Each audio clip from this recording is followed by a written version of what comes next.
Hello, my name's Michelle, and welcome to my new series, Poorly Drawn History. In this series, I'll draw very poorly historical events and people, and you'll attempt to learn something along the way. And I hope we all have fun. Enjoy! On May 1st, 1464, King Edward IV married Elizabeth Woodville, which made her a queen. 2 years later, 1466, Elizabeth gave birth to their first child of 10 children, and her name was also Elizabeth. They had 9 more children, and their names were Mary, Cecily, Edward V, who would become the Crown Prince, Margaret, Richard, Anne, George, Catherine, and Bridget. Unfortunately, Mary died at age 14, and George died at age 2. And then Cecily, Margaret, Anne, and Catherine did what all girls did at the time and got married. And Bridget became a nun.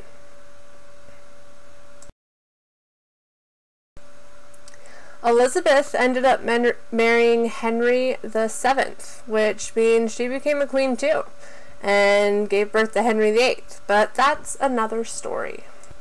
So now that we know what happened to all of them, we can get rid of them, because we don't really care about them anymore.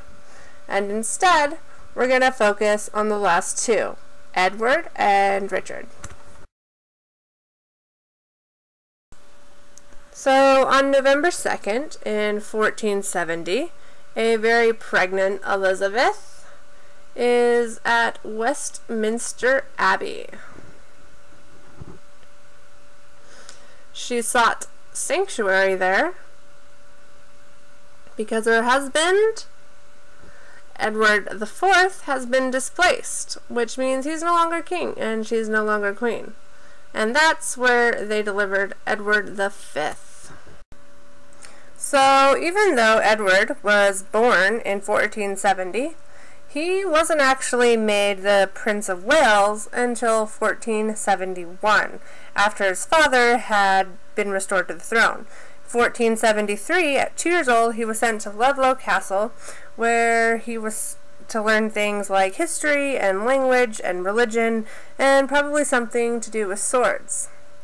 His uncle Anthony was sent with him as brother to the Queen to watch over him.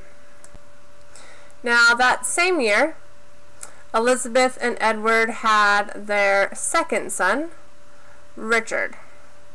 Now, since Richard was the second son, he really was only important if the first son died. When Richard was just 4 years old, he was married to Anne de Mowbray, who was 5. Unfortunately, Anne died 3 years later, at the age of 8, which left the 7-year-old prince a widower. In April of 1483, Edward IV died. It took 4 days for Edward V to receive word about his father's death and to find out that he was the new king at only 12 years old. His household left Ludlow Castle and headed for London. And halfway there, he was stopped by his uncle, Richard, who was his father's brother.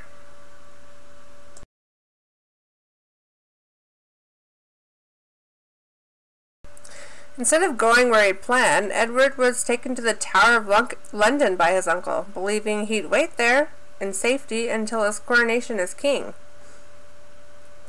As the 12-year-old would-be king waited and waited for his coronation, Richard kept putting it off. He waited through April and May and June, and finally his brother, Richard, came. So, in the In the Tower of London, the two boys, Edward, who was 12 and probably the king, and Richard, who was 9, waited. Meanwhile, their uncle Richard decided he was going to be king, and he told everyone that the marriage between Edward IV and Elizabeth wasn't valid, which meant that their children weren't valid either and couldn't take the throne. After Richard officially became king, the two boys were seen less and less until they disappeared altogether. It's widely accepted that their boy's uncle, the now king, ordered their deaths so that his throne wouldn't be threatened. In 1674, almost 200 years after the last reported sighting of the two princes, workers at the tower found the partial skeletons of two children buried beneath a staircase. A small examination was done, but it was not thorough. King Charles II believed them to belong to the boys, so the remains were placed in an urn and interred at Westminster Abbey with their names. Requests for further examinations have been denied. Still later, a second set of remains were found in a secret vault by the tomb of King Edward IV and Queen Elizabeth Woodville. In the vault there were two graves of two adolescents, and people believed them to be Mary and George, the two children that had died, despite the fact that there were already marked interments for Mary and George. Requests for further examination was denied on these as well. So that's it. That's the story of the two princes in the tower. Did their uncle kill them? Were they buried beneath the steps and then later interned at Westminster Abbey by Charles II? Or were they secretly buried by their parents, by someone who cared? No one's sure if we'll ever know. And with the requests to have examinations done being denied, it looks less and less likely as the years go on. What do you think happened? Comment below. And subscribe if you like this and you'd like to see more of these. Thanks for watching. Bye.